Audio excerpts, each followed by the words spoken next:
Bayangkan kamu menabung uang receh setiap hari, kira-kira bisa jadi apa ya? Mungkin terdengar mustahil untuk mengubah hidup. Tapi cerita ini akan membuktikan sebaliknya. Ini adalah kisah nyata tentang seorang kurir yang diremehkan karena kebiasaannya menabung receh. Tapi justru kebiasaan itulah yang membawanya menuju kesuksesan. Setiap hari, setelah seharian berkeliling mengantar paket, ada satu ritual yang tidak pernah dilewatkan oleh Budi.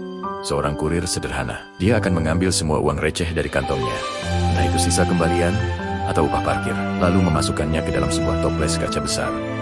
Di sudut kamarnya, siaring.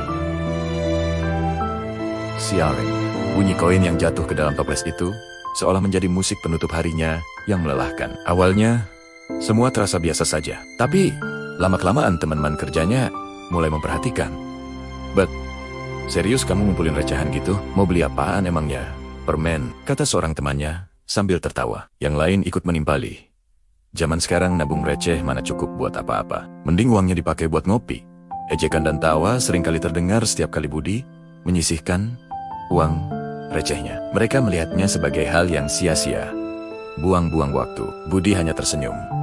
Dalam hatinya, dia punya sebuah mimpi besar. Dia tidak ingin selamanya menjadi kurir. Dia ingin punya usaha sendiri, sebuah warung kecil yang bisa ia kelola bersama istrinya. Tapi, dari mana modalnya? Gajinya sebagai kurir hanya cukup untuk kebutuhan sehari-hari. Maka, toples receh itu adalah satu-satunya harapannya. Setiap kali mendengar suara koin jatuh, itu bukan sekadar recehan, tapi sebuah langkah kecil menuju mimpinya.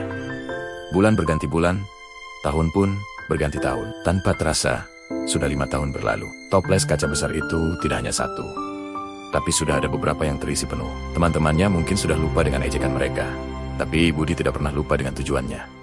Suatu hari, dia memutuskan, inilah saatnya. Dengan hati berdebar, dia dan istrinya membongkar semua toples itu. Mereka menghabiskan waktu berjam-jam untuk menghitung tumpukan koin yang menggunung di lantai. Dan hasilnya sungguh di luar dugaan. Jumlahnya ternyata mencapai puluhan juta rupiah. Angka yang tidak pernah mereka bayangkan bisa terkumpul hanya dari uang receh. Air mata haru tak terbendung. Uang yang selama ini dianggap remeh oleh orang lain, kini menjadi tiket emas untuk memulai hidup baru. Dengan modal tersebut, Budi akhirnya bisa menyewa sebuah tempat kecil dan membuka warung sembako persis seperti yang ia impikan. Usahanya tidak langsung besar, sama seperti saat menabung. Budi menjalankannya dengan penuh kesabaran dan konsistensi.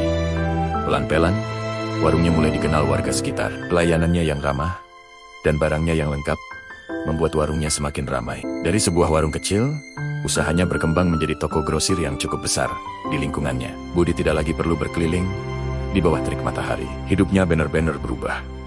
Semua berkat toples receh dan konsistensi yang ia jaga selama 5 tahun. Kisah Budi ini mengajarkan kita satu hal yang sangat penting. Seringkali kita meremehkan hal-hal kecil. Kita berpikir bahwa untuk mencapai sesuatu yang besar, kita harus melakukan langkah yang besar pula. Padahal, kekuatan terbesar justru seringkali tersembunyi dalam konsistensi melakukan hal-hal kecil setiap hari. Seperti tetesan air yang bisa melubangi batu, bukan karena kekuatannya, tapi karena terus-menerus menetes. Jadi, apapun mimpimu saat ini, jangan pernah meremehkan langkah kecil yang kamu ambil setiap hari. Mungkin itu membaca satu halaman buku, belajar kosakata baru, berolahraga 15 menit, atau menyisihkan sedikit uang jajanmu. Kelihatannya sepele, tapi jika dilakukan secara rutin, percayalah, suatu saat nanti, kamu akan melihat hasil yang luar biasa.